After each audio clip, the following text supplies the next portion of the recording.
What is up, my loves? It is a girl, Malaya Monet. Make sure to like, comment, share, and subscribe. And let's get into this extremely dope, beautiful, and amazing videos vibe for tonight. So, in a lot of my videos, I've talked about the Feminine Healing Corner podcast, which this is what it is. But, in every video, I'm not going to always title it that because I like to have these very close and intimate conversations where I'm just being very honest, real, and transparent from a heart space, from a heart place at these times that we are in and living in.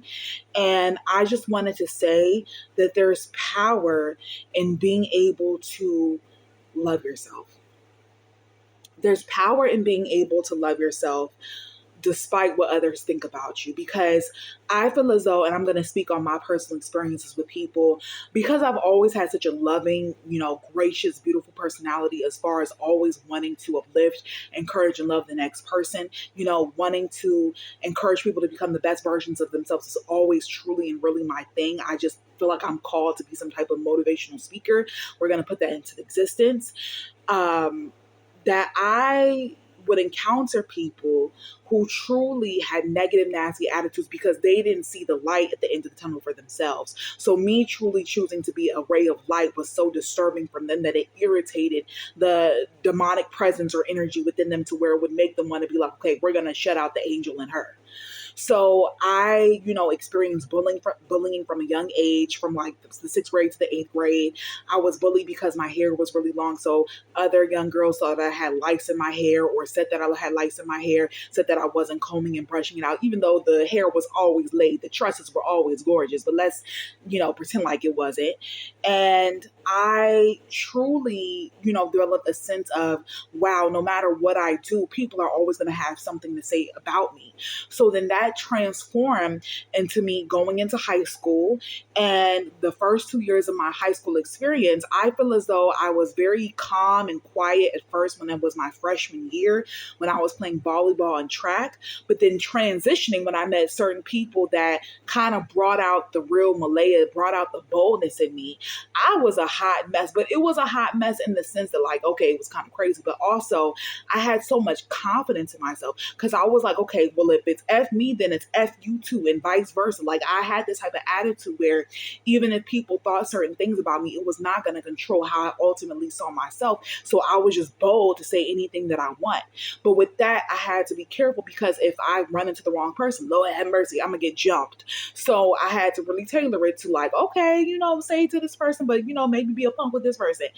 But in general, when I transitioned into college, then I had a very people-pleasing mentality as far as, okay, let me be the class clown. Let me be the person that tries to make everybody laugh. So I was operating out of a place of being insecure, but it was being, I guess, seen as confidence because I was constantly posting on Snapchat at my college, constantly posting on social media, not having the wherewithal to think that most people are laughing at me and not laughing with me. Because if I'm going out of my way to be the class clown, what are people going to do? They're going to laugh, especially people that don't have prior relationships or friendships with me. They're just going to assume that I'm a joke, a goofy, and lame, which I probably was, but that is what it is.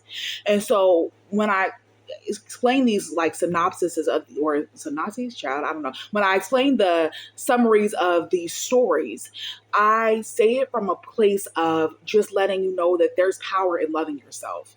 Because had I been taught when I was younger, which my mom did a phenomenal job with raising me, as a parent that was a single mom, I truly believe that had I been taught the power of using positive affirmations, listening to motivational videos, journaling how I felt, I would have been better off mentally as far as the things that I went through with depression, anxiety, PTSD, and so much more, because I would have learned how to cope instead of bottling things up, letting it explode, and blacking out on people at any point in time. Like, there have been situations where my arguments have been so bad with people, I could tell you like the first two parts of what happened, and then I'm just going to be like, okay, well, I don't remember.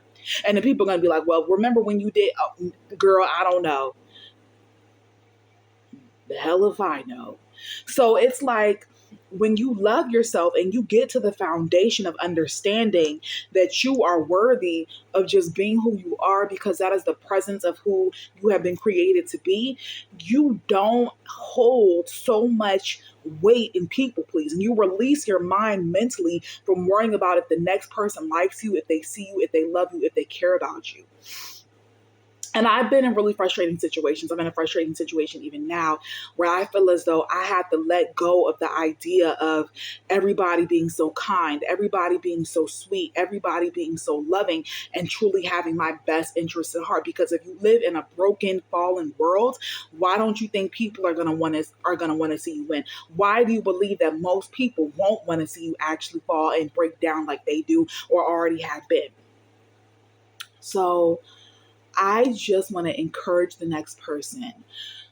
And when I say love yourself, I don't just mean the aesthetics of putting it on Instagram and writing in your journal to record it and to do different things to impress people. I truly mean making it a commitment, making it a priority to make sure that you take care of yourself. And that can look like anything for anybody that is positive, conducive, and worthy of you actually saying that you are great in who you are as a person.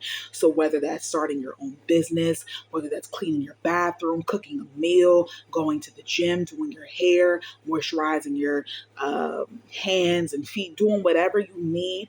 Because when you take care of yourself, you start to realize that you love yourself, because you see that you deserve the best type of treatment there is, regardless of what that looks like to the next person or what it looks like to you.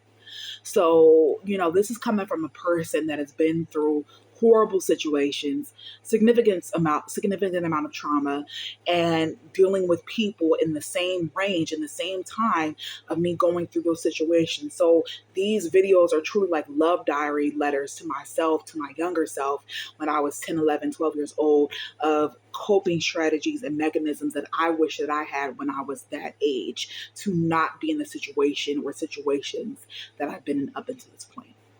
So please make sure to like, share, and subscribe, and let's get into this extremely dope, beautiful, and amazing video for tonight.